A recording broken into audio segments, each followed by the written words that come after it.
अगर राम को पूज रहे हो और सामने बुद्ध की मूर्ति रखी है तो आपको राम कैसे प्रसन्न होगा। और इसलिए मैं हिंदुओं के पक्ष में ये बात करना चाह रहा हूं कि आप गलत जगह पर पूजा कर रहे हो, आप गलत जगह पर प्रार्थना कर रहे हो, आप गलत जगह पर भगवान को अर्जी दे रहे हो कि मेरी इस संकट से मुक्ति कराओ। वो कोई भगवान नहीं। साउथ में, दक्षिण में तिरुपति बालाजी का मंदिर है।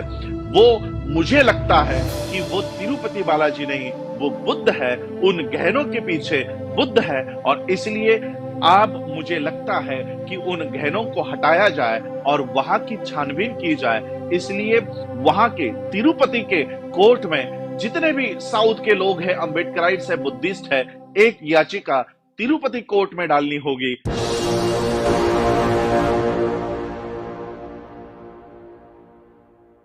आज मैं जो विषय आप लोगों के सामने रख रहा हूं वो है ज्ञानव्यापी मस्जिद मंदिर का जो विवाद चल रहा था। उसमें 2 दिन पहले वाराणसी डिस्ट्रिक्ट कोर्ट ने जजमेंट उन्होंने वहां पर दी है और उन्होंने मुस्लिम पक्ष ने जो विरोध किया था कि ये जो मस्जिद है यहाँ पर पूजा करने से रोका जाए, तो वाराणसी जिला सत्र न्यायालय ने, डिस्ट्रिक्ट कोर्ट ने मुस्लिम पक्ष की जो अर्जी है उसको खारिज करते हुए उन्होंने एक नई जजमेंट वाराणसी कोर्ट ने दी है। तो सबसे पहले मैं वाराणसी कोर्ट का बधाई देना चाहता हूं।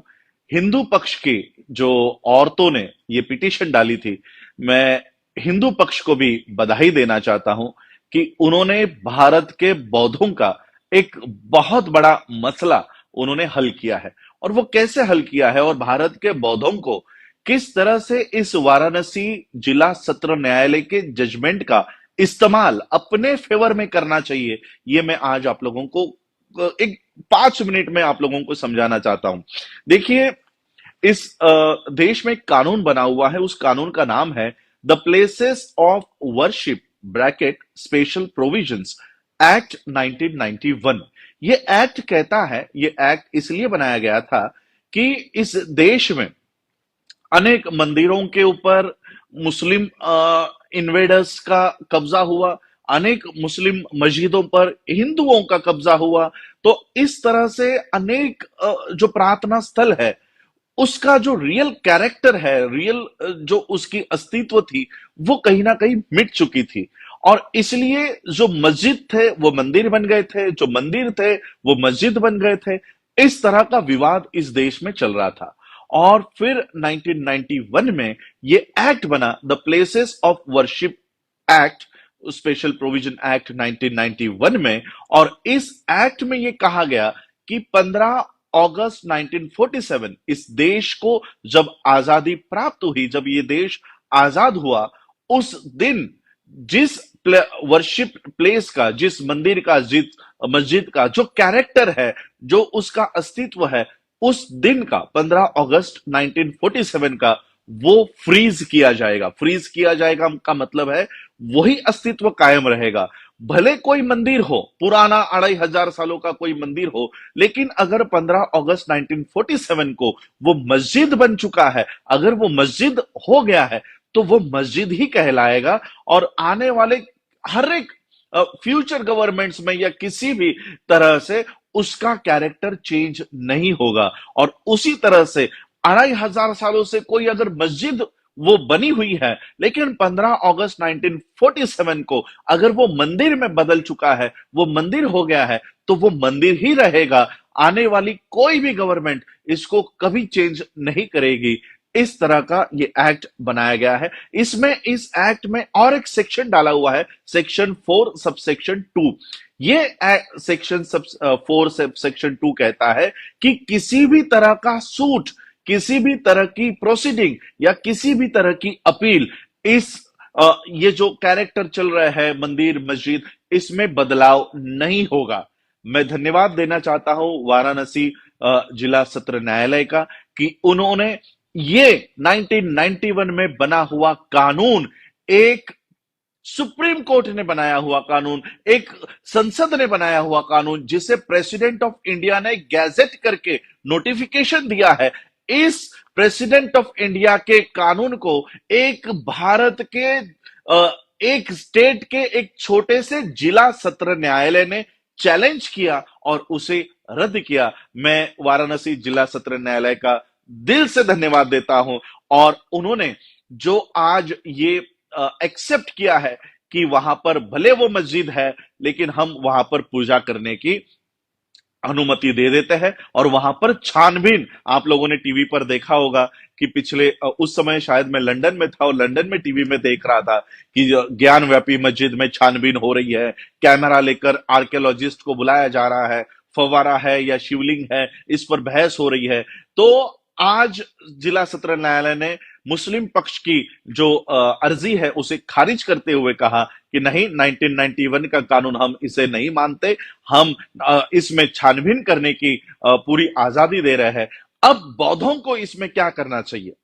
देखिए, अगर किसी मस्जिद में सिर्फ किसी 5 औरतों की आस्था है या उन्हें लगता है कि वो जो फव्वारा है वो शिवलिंग है, इसलिए जिला सत्र न्यायालय वहां पर छानबीन करने की अनुमति देती है। और वहां पर अगर कल को अगर वो आर्कियोलॉजी डिपार्टमेंट ने कह दिया कि ये शिवलिंग है, तो पिछले कई सालों से जो मस्जिद चली आ रही थी उसे मंदिर में तब्दील किया जा सकता है। उसी तरह से जितने भी बौद्ध मुझे सुन रहे हैं, चाहे वो भारत में हो, भारत के बाहर हो, मैं आप लोगों को बताना चाहता हूं, साउथ में, दक्षिण में तिरुपति बालाजी का मंदिर है। वो, मुझे लगता है कि वो तिरुपति बालाजी नहीं, वो बुद्ध है। उन गहनों के पीछे बुद्ध है। और इसलिए अब मुझे लगता है कि उन गहनों को हटाया जाए और वहां की छानबीन की जाए। इसलिए वहां के तिरुपति के कोर्ट में जितने भी साउथ के लोग हैं, अंबेडकराइट्स है, बुद्धिस्ट है, एक याचिका तिरुपति कोर्ट में डालनी होगी कि मुझे लगता है कि तिरुपति बालाजी, ये तिरुपति बालाजी नहीं, ये बुद्ध है, उसकी भी छानबीन होनी चाहिए। एक पिटीशन हमें वहां लगानी होगी। मैं जिला सत्र न्यायालय वाराणसी का इसलिए स्वागत कर रहा हूं कि उन्होंने भारत के तमाम बौद्धों के रास्ते खोल दिए हैं। क्योंकि आज जो आपके मंदिर है, आपका जगन्नाथपुरी का मंदिर है, आपका तिरुपति बालाजी है, महाराष्ट्र का पंढरपुर है, अब सारे जगहों पर वाराणसी जिला सत्र न्यायालय के इस जजमेंट का इस्तेमाल करते हुए हम ये सारे केसेस सारे मंदिरों के ऊपर डालेंगे कि ये आपका हिंदुओं का मंदिर नहीं, ये बुद्ध का स्थान है, बुद्ध का प्लेस ऑफ वर्शिप है। क्योंकि 1991 के कानून ने हमारे हाथ बांध दिए थे कि 15 अगस्त 1947 को जो स्टेटस है वही स्टेटस कबूल किया जाएगा, इसमें कोई भी बदलाव नहीं होगा। लेकिन वाराणसी जिला सत्र न्यायालय ने 1991 का ये कानून साइड बाय कर दिया है, इस कानून को हटा दिया है। और इस वजह से सारे बौद्धों के दरवाजे खुल गए हैं। अब सारे बौद्धों को इस वाराणसी जिला सत्र न्यायालय के जजमेंट का इस्तेमाल अपने फेवर में करना चाहिए। और मैं हिंदुओं से भी ये प्रार्थना करना चाहता हूं कि हम आपके खिलाफ नहीं है, बल्कि हम तो आपके पक्ष में बात कर रहे हैं। हमारे एक साथी है राहुल शेंडे जी, उनकी मैंने एक पोस्ट पढ़ी और उन्होंने व्यंग करते हुए एक बात लिखी, लेकिन उसमें तथ्य है कि आज जो हिंदू तिरुपति बालाजी में जा रहा है, आज जो हिंदू पंढरपुर में जा रहा है, आज जो हिंदू जगन्नाथपुरी के मंदिरों में जा रहा है, वो तो सामने बुद्ध को भगवान के रूप में पूजा कर रहा है। उसे लग रहा है ये तो कोई हिंदू देवता है। इसलिए हजारों साल से पूजा अर्चा करने के बाद भी हिंदुओं के जो याचना है, जो कामना है, वो पूरी नहीं हो रही, या हिंदुओं की प्रार्थना पूरी नहीं हो रही, क्योंकि वो गलत भगवान के सामने याचना कर रहे हैं। वो असल में तो तथागत है, वो असल में तो बुद्ध है। अब अगर राम को पूज रहे हो और सामने बुद्ध की मूर्ति रखे है, तो आपको राम कैसे प्रसन्न होगा? और इसलिए मैं हिंदुओं के पक्ष में ये बात करना चाह रहा हूं कि आप गलत जगह पर पूजा कर रहे हो, आप गलत जगह पर प्रार्थना कर रहे हो, आप गलत जगह पर भगवान को अर्जी दे रहे हो कि मेरी इस संकट से मुक्ति कराओ। वो कोई भगवान नहीं, वो तो तथागत बुद्ध है। और तथागत बुद्ध कभी आशीर्वाद नहीं देते, कभी किसी को वो क्या कहते हैं, हमारे मराठी में नवस कहते हैं, वो उसको कभी प्रसन्न नहीं होते। तथागत बुद्ध कभी किसी को आशीर्वाद देने का काम नहीं करते, और इसलिए आप गलत जगह पर पूजा कर रहे हो। हिंदुओं को यह समझ जाना चाहिए कि ये तो हमारा मंदिर नहीं है, ये तो हमारे भगवान का मंदिर नहीं है, और इसलिए उनको उस जगह पर जाकर पूजा अर्चा बंद करनी चाहिए, और जहां पर आपका असली भगवान है वहां पर जाकर आपको पूजा करनी चाहिए। और इसलिए ये जो प्रार्थना स्थल आप लोग गलत जगह पर प्रार्थना कर रहे हो, मंदिरों में प्रार्थना कर रहे हो, यह बंद करना चाहिए। और इसका असली कैरेक्टर 2500 साल पहले, 2000 साल पहले जो इन प्लेसेस ऑफ वर्शिप का असली कैरेक्टर है, वो कैरेक्टर आज हम लोगों को एस्टैब्लिश करना चाहिए। जितने भी मेरे साउथ के साथी है, मेरे बाकी बुद्धिस्ट सोसाइटी ऑफ इंडिया के जितने भी कमिटीज है, उन सबको मैं ये आज इस वीडियो के माध्यम से बताना चाहता हूं कि जितने भी फैक्ट्स आपको उस मंदिर के बारे में, उसके रियल कैरेक्टर के बारे में एस्टैब्लिश कर सकते हैं, वो सारे ऑन रिकॉर्ड दीजिए। वकील देने का काम मैं करता हूं, सुप्रीम कोर्ट के वकील देने का काम मैं करता हूं, ड्राफ्ट तैयार करने का काम मैं करता हूं, पिटीशन तैयार करने का काम मैं करता हूं। आप लोगों को सिर्फ आप लोगों के डिस्ट्रिक्ट में वहां पर जाकर ये केस वहां पर पुटअप करनी होगी कि ये तिरुपति बालाजी का मंदिर नहीं, ये बुद्ध का विहार है, ये बौद्ध स्थल है। ये याचिका आप लोगों को, सारे बौद्धों को करनी चाहिए।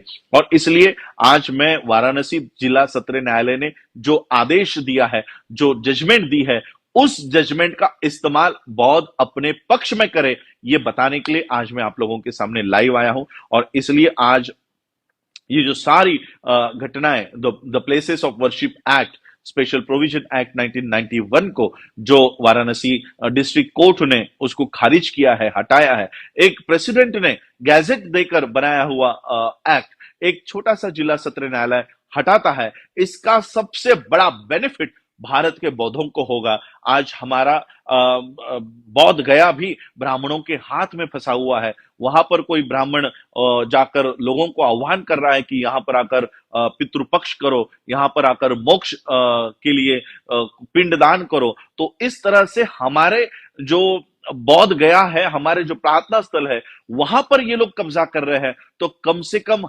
उनके कब्जे में हमारे जो प्रार्थना स्थल है, बौद्ध विहार है, उसको छुड़ाने की मुहिम अब हम लोगों को हाथ में लेनी चाहिए। जितने भी एडवोकेट्स, लीगल फर्म के लोग मुझे सुन रहे हैं, सभी लोगों ने अपने अपने जिलों में जहां पर ये मंदिर पड़ते हैं, उन मंदिरों के ऊपर ये याचिका दायर करनी चाहिए। और हम कोई गैर कानूनी मांग नहीं कर रहे हैं। जो वाराणसी जिला सत्र न्यायालय ने ऑलरेडी जजमेंट दी है, अगर वाराणसी जिला सत्र न्यायालय जजमेंट दे सकता है, तो तिरुपति जिला सत्र न्यायालय भी उसको इस बेसिस पे जजमेंट देनी होगी, और तिरुपति में भी इन्वेस्टिगेशन होना चाहिए। और वही पंढरपुर जिला सत्र न्यायालय को भी ये जजमेंट देनी होगी, क्योंकि ऑलरेडी वाराणसी ने ये जजमेंट दी है, और वाराणसी की जजमेंट सभी जिला सत्र न्यायालयों के ऊपर बंधन कारक होती है। और इसलिए पंढरपुर हो, तिरुपति हो, वहां पर याचिकाकर्ताओं ने मुझे संपर्क करके सारा ड्राफ्ट, सारा मटेरियल मैं आपको देता हूं।